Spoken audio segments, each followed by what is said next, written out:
오늘은 서연 예수의 흔적을 지닌 교회가 되다라는 말씀을 가지고 함께 나누길 원합니다.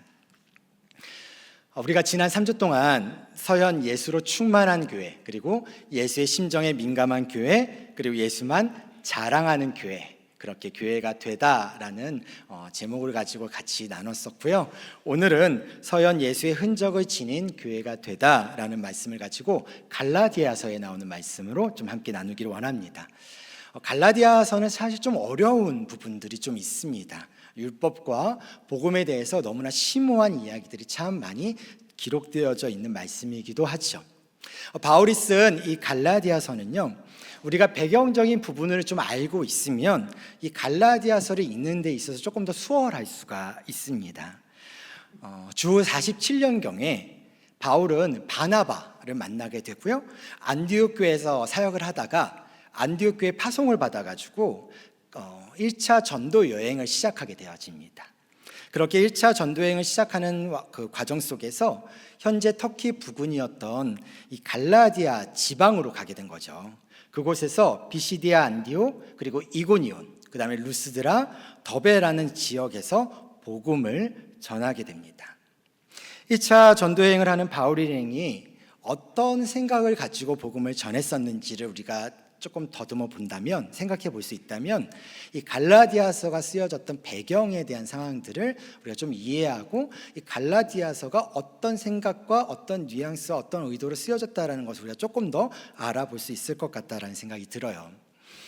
사실 초대교회 사람들은요, 바울이나 바나바도 그렇고요, 사도들도 그렇고 그리스도인들도 그렇고, 이들은 대부분이 복음을 전했을 때 자신들이 뭔가 이렇게 새로운 종교를 새롭게 시작한다라는 생각을 한 번도 해본 적이 없어요.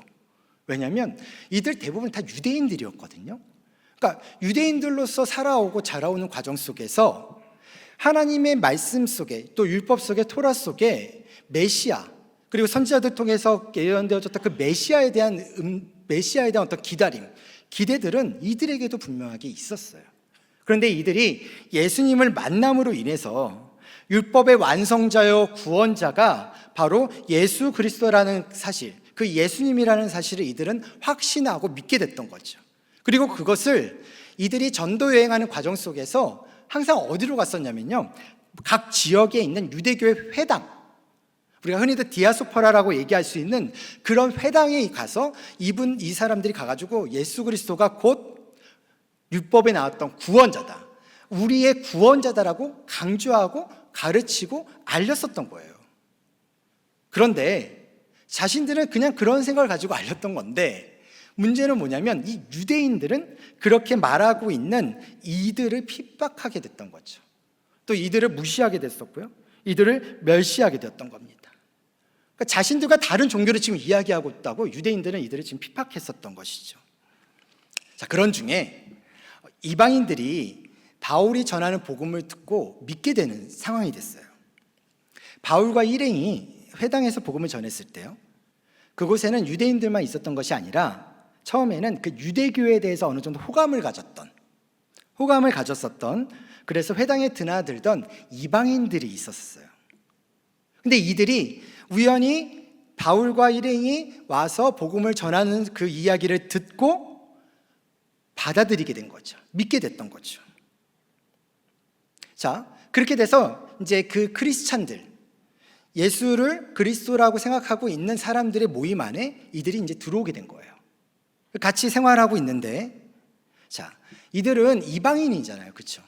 그렇기 때문에 이들은 유대인들이 지켜야 될 율법을 굳이 지킬 이유가 없습니다. 그리고 그것을 안 지킨다고 해서 사실 꺼리킬 이유도 없었어요. 그리고 할례도 굳이 받을 이유가 별로 없었던 상황이었던 거죠. 자, 그런데 여기서 문제가 생긴 겁니다. 어떤 문제가 생겼냐면, 어떤 율법 교사들이 예수를 믿는 이방인들에게 할례를 받고 율법을 지키지 않으면 구원을 받지 못한다라고 가르치는 바람에 이방인들이 구원관이 혼란에 빠지게 됐던 거예요. 물론 유대인들이 예수를 믿었고요, 이 가르침을 들었었던 상황이었다면 유대인들이 그럼 어떻게 생각하겠습니까? 그런 지적과 가르침이 있을 때, 맞아, 나는 그렇게 하면 안 되겠지, 율법을 지켜야 되고 나는 할례를 받아야 되는 게 맞아 라고 당연히 생각할 수 있어요. 그런데 그렇게 할 수 있는 것은 유대인들은 어때요? 할례나 율법이 이들의 관습이나 이들의 삶의 문화와 그냥 젖어 있기 때문에 그래요. 그냥 당연하게 그 상황 속에서 그렇게 해왔었던 상황이었던 거예요. 그러니 그 속에서 예수 그리스도가 나의 구원자가 되었음에도 불구하고 나는 그것을 하는 것에 대해서 그렇게까지 그냥 의식이 되지 않았더라는 것이죠. 그러나 예수를 믿기 시작한 이방인들은 달랐던 겁니다. 그들은 유대인과 같은 사회 안에서 자라온 게 아니에요.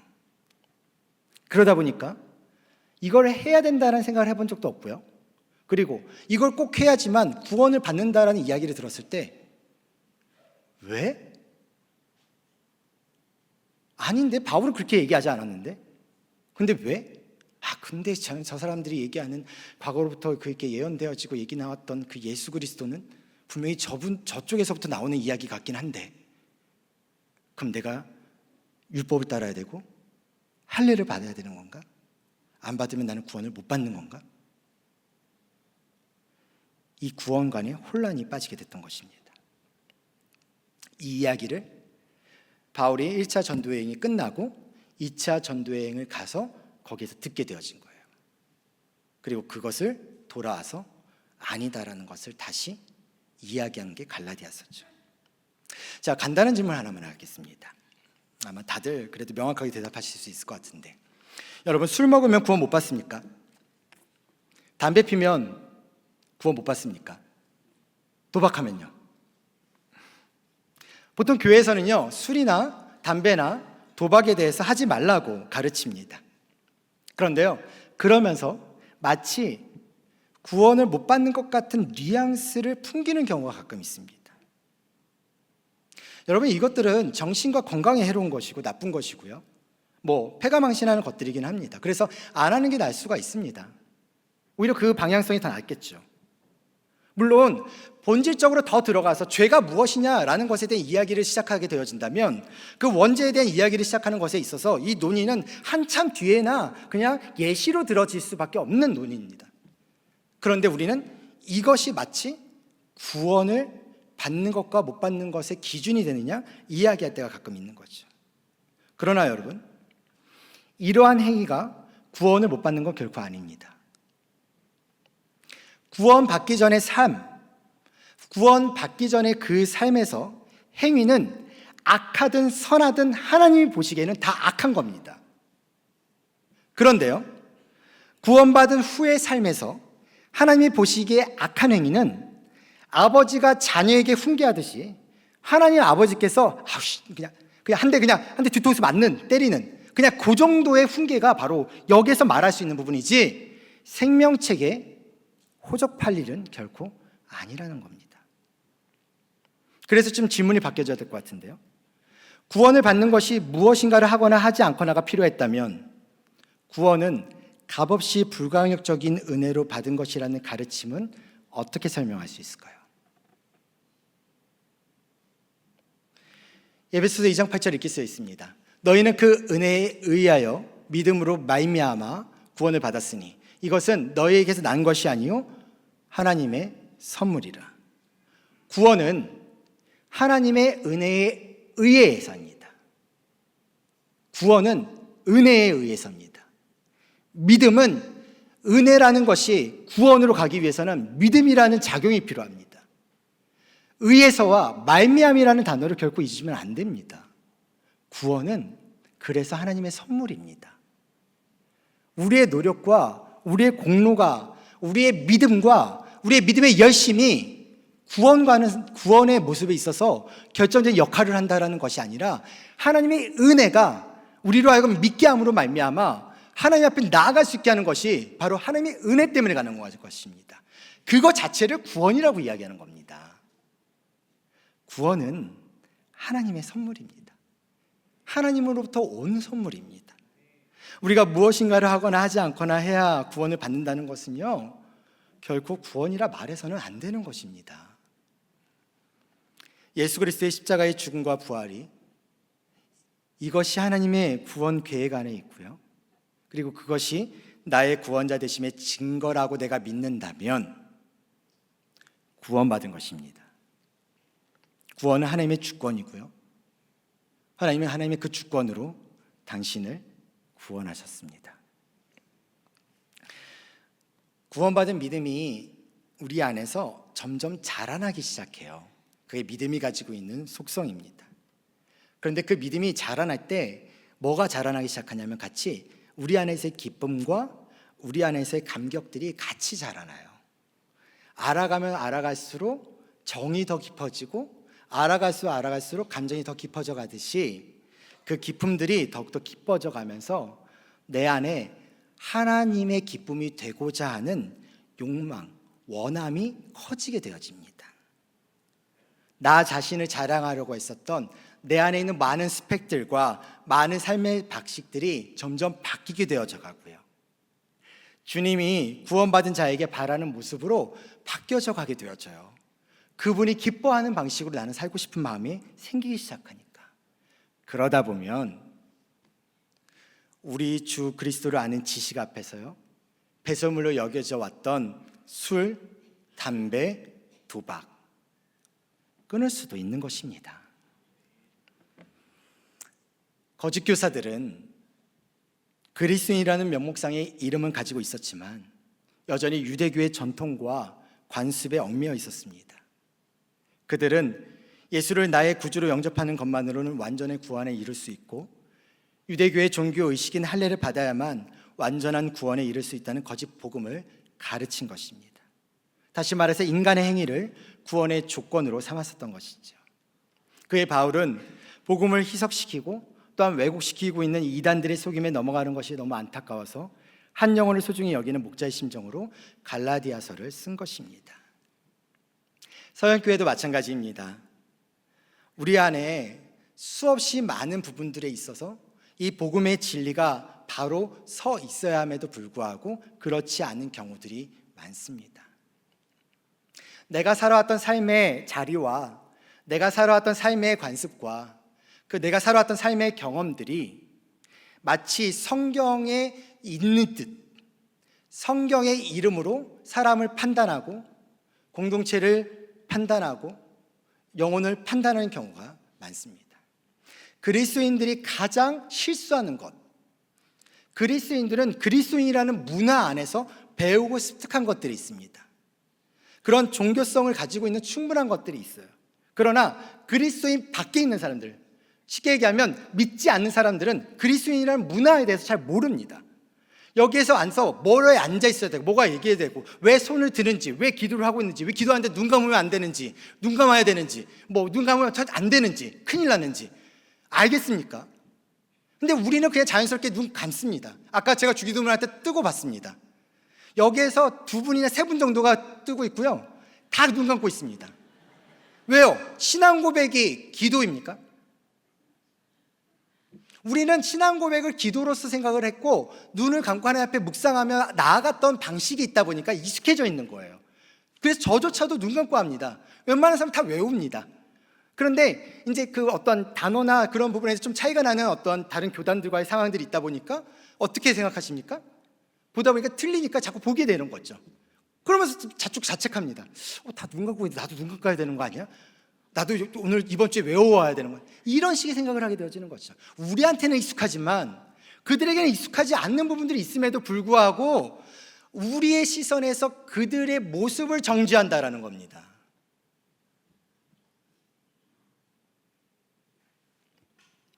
갈라디아서는 그것이 잘못됐다고 이야기하는 거예요. 유대인들의 상황이기 때문에 율법이라는 단어를 사용하지만 우리들의 상황에서는 그것은 성경이겠죠. 과연 우리는 성경을 제대로 알고 안 상태에서 누군가를 바라보고 있는 건지. 그렇지 않은 경우 우리의 삶의 모습 가운데는 이들과 똑같은 모습으로 나타날 수 있는 겁니다.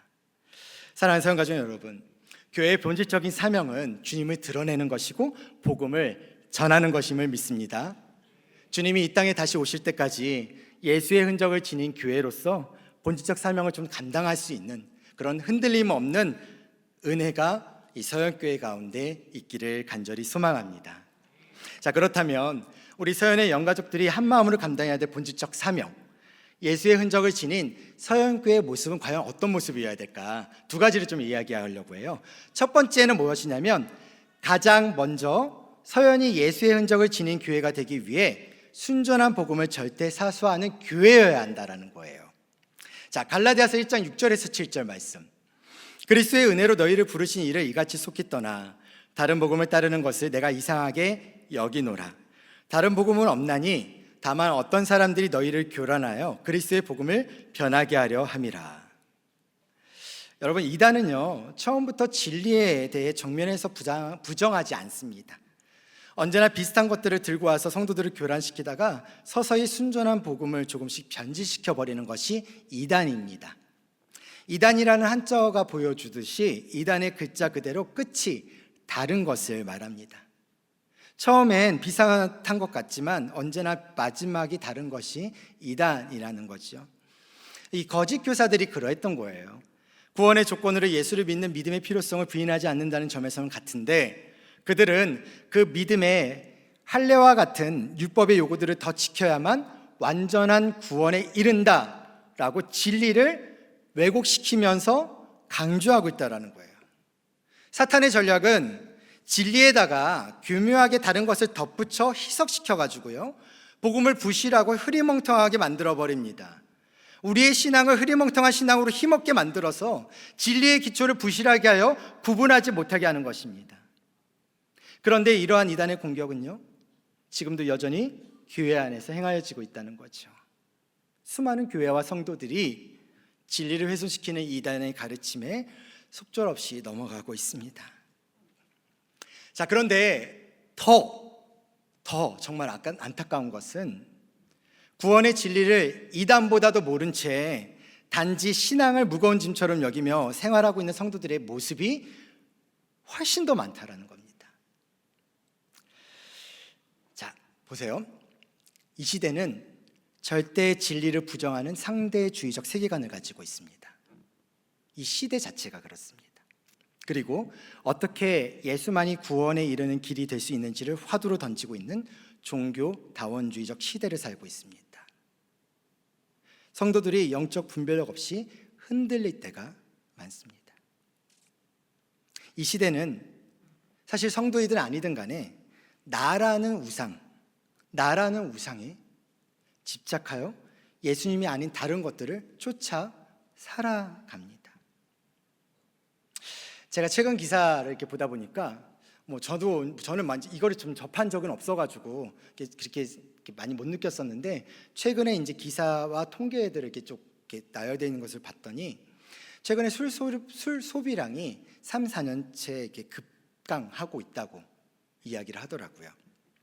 원인은 젊은 세대들이 그 다음 세대는 모르겠지만 어쨌든 젊은 세대들이 건강하고 자신의 외형, 어떤 삶의 질에 대한 어떤 자기의 시간, 그런 것들에 대해서 스스로가 상당히 관심을 가지고 있다 보니까, 또한 물가도 오르다 보니까 이 술 소비량이 현격하게 줄어들고 있다고 이야기합니다.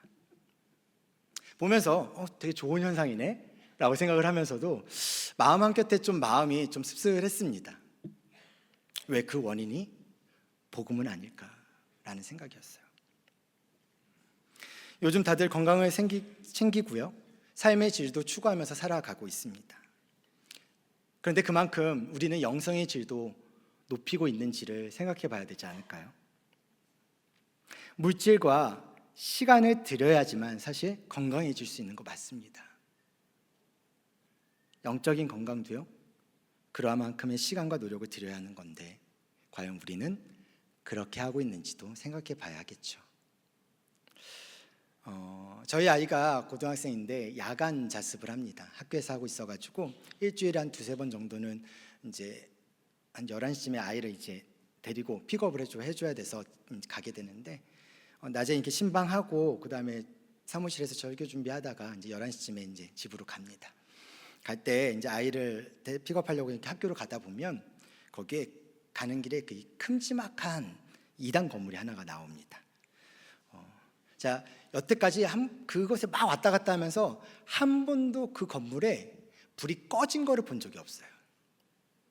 저는 항상 불 꺼진 문을 불 꺼진 복도로 지나서 1층으로 내려가서 잠시 불 켜지는 그 주차장에서 차를 끌고 불 꺼진 교회를 등에 들고 갑니다. 그냥 그렇게 쭉 가서 아이를 데리고 오는 그 과정 속에 항상 눈에 보는 것, 그 앞에 지비한 차들과 불 켜져 있는 그 모습들, 또 항상 그 11시쯤에는 그 사람들이 우르르 내려옵니다. 그들을 보면서 참 마음 한켠에 그냥 좀 이렇게 뭔가 먹먹하다는 느낌이 자꾸 드는 거예요. 물론 여기 분들 안 드실 수도 있어요. 왜냐하면 제가 그것을 들었던 이유는, 저는 그 예전에 있었던 교회들이 그 밤 늦게까지 이렇게 여러 가지 교육과 프로그램들이 좀 많았었어요. 그러다 보니까 밤늦게까지 막 10시, 11시까지 이렇게 훈련 받거나 이렇게 교육 받고 하는 분들이 너무 많았어요. 막 급하게 와가지고 밥도 못 먹고 와가지고 막 훈련 받고 뭐 교육 받고 하는 분들이 상당히 많았었어요. 그러다 보니까 이제 그런 모습들이 있던, 그래서 교회가 항상 그냥 불이 켜 있었던, 그냥 그 자체를 저는 즐겼었는데, 이제 그런 거에 기억이 있다 보니까 그런 과정을 해서 그렇게 지나가는 이단 건물을 보면서 마음이 되게 먹먹했던 거예요. 저 사람들은 도대체 뭘까? 가끔가다 아침에 이제 아이를 가끔 데려다 줄 때가 있어가지고 가는데 거기도 꾸역꾸역 이렇게 사람들이 오고 있는 거죠. 그곳으로. 일 안 하나? 그 생각도 해보고 막. 젊은 사람도 많은데 자기 스펙 쌓아야 될 시간 없나? 분명히 있을 텐데 그냥 거기에만 몰입지 않거든요. 내가 아는 그곳은 열심히 사세요. 물론 열심히 비진리를 쫓아가고 있겠긴 하지만, 그러니까 궁금한 거예요. 왜 저렇게까지 열심일까? 그러면 항상 저를 돌아보죠. 나는 뭘까? 나는 왜 못할까? 이런 생각을 하는데, 이단이 아니라서 못하나 보다, 그 생각을 하고 있었어요. 여하튼 간에 그런 생각이 들면서 이런 마음이 드는 거죠. 왜 비진리를 쫓아가고 있고 따라가는 사람들은 저렇게까지 열심인데, 과연 우리는 우리의 영성의 질을, 우리의 삶의 질, 우리가 갖고 있는 건강에 대해서 열심히 가는데 내 영성의 질, 내가 진리를 쫓아가면서 끝까지 알아가려는 그 열심은 없는 것인지 라는 생각을 잠시 좀 해보게 됐습니다. 신앙을 무거운 짐처럼 여기다 보면은요, 여러분 아무것도 안 하게 되어져요. 그냥 와서 예배 드리고 그냥 이렇게 설교 듣고 가는 것밖에 안 되어집니다. 그러면 여러분 버틸 수 있을 것 같죠? 아니요. 버틸 수 있는 건 여러분들의 고집 때문에 버티는 겁니다. 진리와 비진리가 부딪혔을 때 진리를 알지 못하면 비진리에 먹힐 수밖에 없는 것은 당연한 이치입니다. 그런데 우리는 과연 그 진리를 쫓고 있는가라는 생각을 좀 해보게 되어졌습니다. 신앙을 무거운 짐처럼 여기다 보면요, 이러한 속임수에 현혹되는 성도들이 의외로 많아지고 있어요. 특별히 구원의 진리에 대해서 현혹될 때가 너무나 많습니다. 찰스 스펄전 목사님은 구원의 진리에 다른 것을 첨가시키고 타협하려는 시대를 바라보면서 교회에게 이렇게 질문을 던졌습니다. 만약 거짓 사상과 손을 잡고 타협한다면 그것을 진리라 할 수 있겠는가? 음흉한 이단과 거짓이 어찌 티 없이 순결한 진리와 한 집에서 평화롭게 웃고 지낼 수 있단 말인가? 우리에게 있는 순전한 복음의 진리는 다른 어떤 것과도 절대 섞일 수가 없습니다. 그리고 이 사실을 기억하고요, 우리의 삶 가운데 진리를 회파하려고 하는 이단들이 있다면 경계하고 내보내야 할 것입니다. 기독교는요, 세상의 종교와는 철저히 구별된 구원의 체계를 가지고 있습니다. 세상의 모든 종교는 신에게 복을 받는 것, 또 은혜를 얻기 위해서는 신을 감동시킬 만한 어떠한 행위가 있어야 된다고 이야기합니다. 그러나 기독교의 진리는, 구원은 사람 편에서는 하나님을 감동시킬 만한 어떠한 공로도 세울 수 없다고 보고 있습니다. 구원은 우리의 어떠한 노력이나 공로가 아니라 오직 예수의 공로로, 예수의 은혜로 값없이 받은 것이기 때문입니다. 바라기는 우리 서영 가족들 모두가 오직 예수, 오직 은혜로만 구원을 확신할 수 있는 우리 서연의 공동체가 될 수 있기를 간절히 소망합니다. 바로 이러한 때에 지금 우리 서연교회는 건강한 세대 계승으로 사명의 길을 한 발짝 한 발짝 걸어가고 있습니다. 이성태 원로 목사님이 서연교회를 설립하시면서 목회 철학을 가졌던 것은 성경대로 알고, 성경대로 믿고, 성경대로 행하고, 성경대로 가르치자입니다. 저는 이것을 이어받아서 성경의 토대 위에서 목회를 하고 있습니다. 복음이 담긴 성경의 권위가 서연교회의 최종적 권위입니다. 이것이 예수의 흔적이 있는 교회의 형상이어야 되고 예수의 흔적을 지닌 성도가 절대 사수해야 될 분명한 진리인 것입니다. 바라기는 살아계신 하나님의 교회이며 진리의 기둥과 터인 우리 서연교회가 주님 다시 오시는 그날까지 순전한 복음을 절대 사수함으로 이 땅의 진리 전쟁에서 승리할 수 있는 예수의 흔적을 지닌 서연가족도 되시기를 간절히 소망합니다. 자, 두 번째로 한 걸음 더 나아가서요, 서연이 예수의 흔적을 지닌 교회가 되기 위해서는 예수 십자가만을 자랑하는 교회의 모습이어야 됩니다. 갈라디아서 6장 4절의 말씀을 보면 그러나 내게는 우리 주 예수 그리스도의 십자가 외에 결코 자랑할 것이 없으니 그리스도로 말미암아 세상이 나를 대하여 십자가에 못 박히고 내가 또한 세상을 위하여 그러하니라 라고 말씀하고 있어요. 지난주에도 제가 말씀드렸는데 바울은 세상적인 프로필로 자랑할 것이 너무나 많았었던 사람입니다. 그런 그가 다메섹 도상에서 길이요 진리요 생명 되시는 예수 그리스도를 만난 이후에 이렇게 고백해요. 내 주 그리스도 예수를 아는 지식이 가장 고상하기 때문이라. 이제 나는 내 모든 화려한 이력들을 배설물로 여기고 십자가 외에는 결코 자랑할 것이 없다라고 고백하고 있습니다. 누구 때문에요? 예수님 때문에요. 놀라운 이 십자가의 복음을 깨닫고 나니까 십자가 외에는 드러낼 게 없다라는 거예요. 예수님 외에는 내가 더 이상 드러낼 게 더 이상 없다라고 고백하고 있는 겁니다. 여러분, 바울과 사도들 그리고 초대교회의 성도들이 그렇게 전파했었던 복음의 메시지가 뭐였는지 아십니까? 하나예요. 오직 십자가였습니다. 그런데 그들이 어디서든 십자가만 드러내면 언제나 조롱과 무시를 당했고요, 매질과 죽음의 위협과 핍박을 받았습니다. 사실 1세기 초대교회 당시나 오늘날의 상황이나 십자가에 대한 설교는요, 대중적으로 환영받지 못하는 컨텐츠가 맞습니다. 그런데 왜 사도들은 환영받지도 못하고 대중에게 인기를 끌지도 못하고 심지어 순교를 당하면서까지 그렇게도 담대하게 거침없이 십자가 설교를 했었던 것일까요? 왜 바울은 예수님 행하셨던 수많은 기적들이 있었어요. 소위 병든 자를 치유하고 귀신을 쫓아내고 죽은 자를 살리신 이야기들이 있는데 사람들이 푹 빠질 만한 수많은 예수님의 공적들과 행적들로 나타나는 자랑거들이 있고 그래서 그것을 너희들도 받을 수 있다고, 그것을 너희들도 경험할 수 있다고, 그 기적을 너희들도 체험할 수 있다고 호응받고 박수 받을 만한 것들을 다 제쳐두고 왜 당시 사람들이 가장 혐오하고 그렇게 생각했었던 십자가만을 자랑한다고 고백했던 것일까요? 이유는 오직 하나입니다.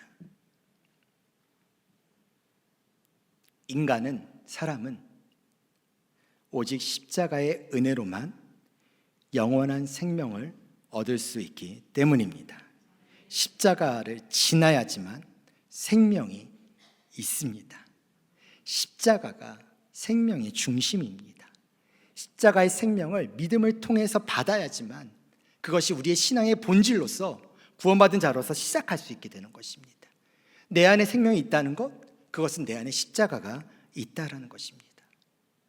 바울이 세상이 바라는 자신들의 것보다 예수님이 다루는 어떤 것들보다 오직 십자가만을 자랑하겠다고 다짐했던 것은요, 기독교의 그 심장이 예수 십자가에 있음을 선포한 것이거든요. 서연교회의 심장 뭐겠습니까? 예수 십자가입니다. 우리 신앙의 무게중심이 생명의 십자가에 있다는 거예요. 만약 이 강단에서 예수 십자가의 복음의 메시지가 메마르게 된다면 이 교회는 반드시 껍데기만 남게 될 것입니다.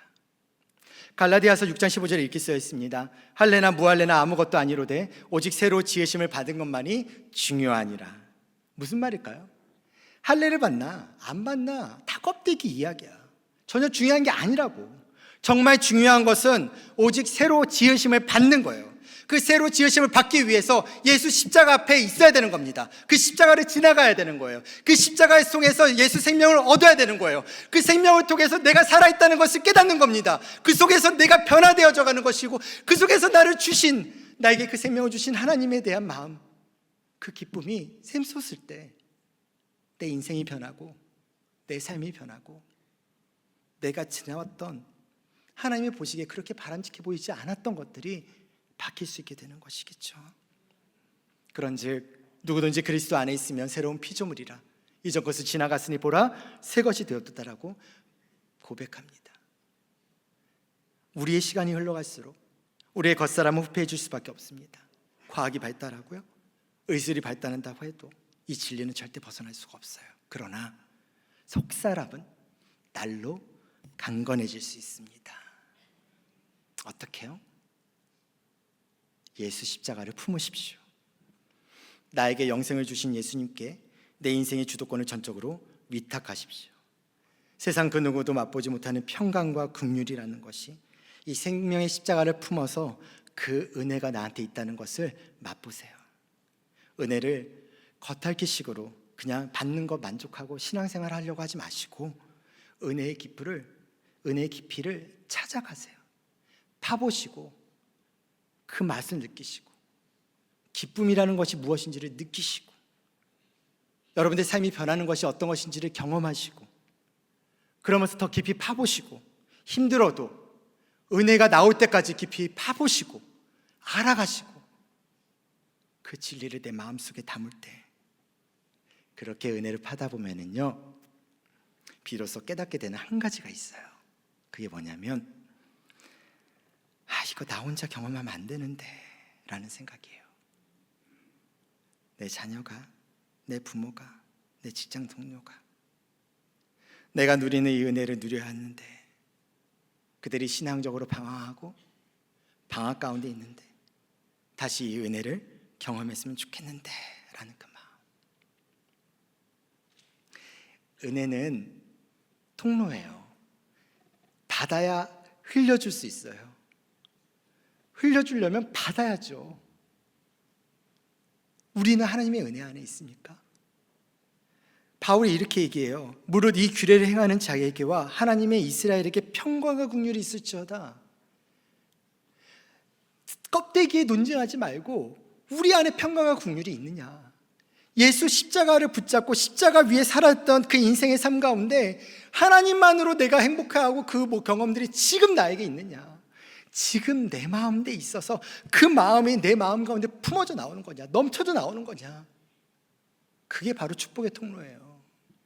그게 바로 은혜의 통로라는 거예요. 그것이 바로 은혜 위에 은혜가 쌓여졌을 때 나타날 수 있는 하나님의 놀라우신 일하심이고 역사하심이에요. 누구를 위해서 기도하십니까? 한 영혼을 위해서 우리가 기도할 때 그 영혼을 위해서 기도하는 그 마음은 무엇입니까? 어떤 마음이십니까? 여러분, 아비의 마음, 어미에 대한 심정이라는 마음을 저는 가끔 쓰는데요, 무슨 말인지 아십니까? 죽이고 싶어도 죽이지 못하는, 왜요? 내 아들이고 내 자식이니까요. 내치지 못하도 내치지 못하는, 돌아서도 밟힐 수밖에 없는 기억들, 그게 내 자녀일까요? 왜요? 내 생명이니까요. 하나님이 그런 마음입니다. 그럼 우리의 마음은 어떨까요? 우리가 영혼을 품는다는 마음은 그런 마음이 되는 거예요. 끝까지 돌아서도 밟힐 수밖에 없는 그 영혼. 어떻게 될까? 어떻게 될까라는 그 마음들이 그 마음속에 있을 때 우리는 그 영혼을 품는다라는 말을 할 수 있는 거예요. 저는 이렇게 말씀을 드렸습니다. 기도로 품는 영혼이라는 단어를 사용했습니다. 우리가 할 수 있는 건 사실 없어요. 많지 않아요. 물론 세밀하게 들어가면 내가 부모로서, 내가 동료로서, 내가 그리스도인으로서 정말 주님 앞에서, 그들 앞에서 어떻게 살아야 될지에 대한 모습은 분명히 있어요. 그러나 그것보다 더 해야 될 노력은 무엇이냐면 기도예요. 하나님이 그 마음을 열어주셔야 되는 것이고, 하나님이 나에게 주셨던 그 은혜처럼 하나님의 그 10년 가운데 주실 은혜가 분명히 있음을 기억하며 주여 은혜를 허락하여 주시옵소서라는 그 기도가 우리의 기도가 될 때 하나님이 구원의 길로 인도해 가시는 것을 우리는 목격하게 될 것이에요. 사랑하는 여러분, 하나님 앞에서 내 영혼의 구원에 대한 간절함이 우선 우리 안에 먼저 살아날 수 있기를 주의 이름으로 축원합니다. 그리고 한 사람에 대한 소중함으로 영혼이 구원받은 즐거움을 삶의 자리에서 반드시 누리시길 주의 이름으로 축원합니다. 여러분, 이투스라는 말 아세요? 아마 들어보신 분도 있을 거고, 그림을 띄워주시면 아마 보신 분도 있을 겁니다. 로마의 박해 때문에 이들이 예배를 드리기 위해서 카타콤이라고 하는 비밀 장소에 예배를 드리러 갔습니다. 당시에 예배 참석자들이 진짜인지 아닌지, 홀령 이 그리스인들을 이렇게 고발할 목적으로 온 것은 아닌지 서로 만나면 바닥에 물고기 그림을 그렸어요. 그것을 통해서 그리스인이 아닌지를 서로 확인했었다고 합니다. 왜 물고기 그림을 그렸냐면 물고기라는 히브리어가 익투스입니다. 그리고 이 익투스를 풀어서 설명하고 있는 거예요. 어떻게 해요? 예수 그리스도 하나님 아들 구원자. 왜 초대교회 성도들은 죽음의 위협 앞에서 예배를 드렸던 것일까요? 그것은 생명의 십자가로 영생을 얻은 이들이었기 때문에 하나님 앞에 나아가는 것이 육체의 죽음 앞에서보다 더 기쁘고 감사한 일이라는 것을, 그 속에서 평강과 긍휼을 살아낼 수 있다는 것을 이들은 알고 있었기 때문에 그렇습니다. 그렇게 익투스는요, 이들의 신앙 고백이고요, 이들의 삶의 모습이고요, 이들의 삶의 흔적입니다. 바울이 이렇게 얘기합니다. 이후로는 누구든지 나를 괴롭게 하지 말라. 내가 내 몸에 예수의 흔적을 지니고 있노라. 예수 십자가만을 자랑했었던 바울은 자신이 예수의 흔적을 지니고 있다고 선포하고 있거든요. 이런 의미입니다. 너희는 율법의 요구인 할례를 받아서 생긴 외적인 흔적을 가지고 자랑하는데 나에겐 너에게 없는 영광스러운 흔적이 있다. 그것은 십자가에서 몸을 찢으신 예수의 흔적이다. 나를 사랑하기 위해 찢기신 그 흔적이 나에게도 있다라고 이야기하고 있습니다. 여기서 흔적을 헬라어로 스티그마라고 합니다. 이것은 주인이 노예나 짐승에게 자신의 소유권을 표시하기 위해 찍힌 도장이라는 뜻입니다. 물론 바울에게 있는 이 흔적, 몸에 있는 흔적이 있었어요. 없는 거 아니었어요. 있었습니다. 그럼 그것은 복음을 전하다가 매맞았던 수많은 상처 자국이었습니다. 그러나 바울의 몸에 새겼던 그 상처 자국은 오직 주님만을 사랑하며 십자가만을 자랑하며 새겨진 흔적이었고요, 오직 예수, 오직 십자가라는 순전한 복음을 절대 사수하기 위해서 새겨졌던 생명의 흔적이었습니다. 그렇다면 우리에게는 바울과 같은 생명의 흔적이 있습니까? 내 자존심, 내 인격, 내 감정, 그 상처를 받으면서까지 우리는 예수를 자랑하고 있습니까? 예수 십자가를 자랑하고 있습니까? 십자가를 등에 지고 우리는 그것을 함께 주님과 함께 돌아가고 있습니까? 우리에게 그런 흔적이 있습니까? 우리의 삶과 우리의 인생과 우리의 모습 가운데 그러한 삶의 모습으로 한 걸음 한 걸음 내딛고 나아가는 그런 삶의 모습 가운데 수없이 먹힐 수밖에 없는 그런 상처들이 우리에게 있습니까? 사랑하기 때문에 얻을 수밖에 없는 상처, 사랑하기 때문에 새겨질 수밖에 없는 상처 말이죠. 바라기는 내가 예수의 스티그마가 있는 제자임을, 내가 예수 십자가의 흔적이 있음을 기뻐하고 자랑할 수 있는 우리 서영 가족들 되시기를 간절히 소망합니다. 말씀을 맺습니다. 사랑하는 서영 가족 여러분, 우리도 예수 십자가만을 자랑할 수 있습니다.